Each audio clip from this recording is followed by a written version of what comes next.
a purring engine ready to cruise the open road. This low-cost motorcycle is the design of a Cleveland startup. It wanted to create the all-American riding machine. But when it launched in 2009, it couldn't find manufacturing partners at home, so it partnered with factories in China.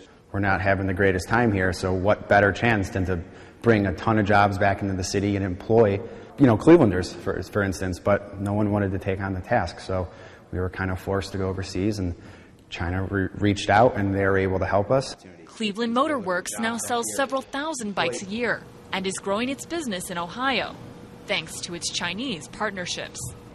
That's the complexity of Chinese-U.S. relations.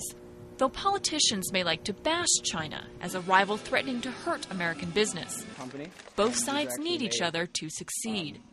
For experts on the bilateral ties, the election year bashing of Beijing leaves out much of the story, that China helps the U.S. by buying up its debt, and that it also even buys American goods.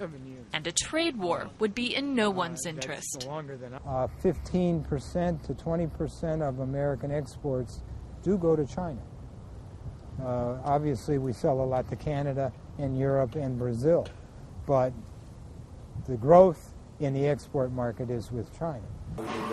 But not everyone wins with growing U.S.-Chinese trade.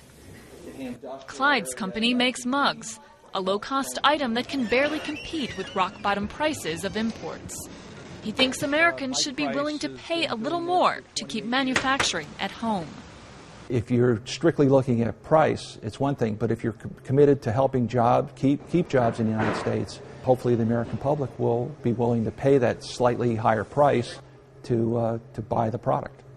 But business is good for Jonathan.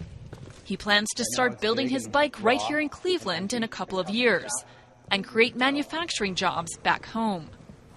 China helped rev up his dream, but now he wants to see it made in the USA.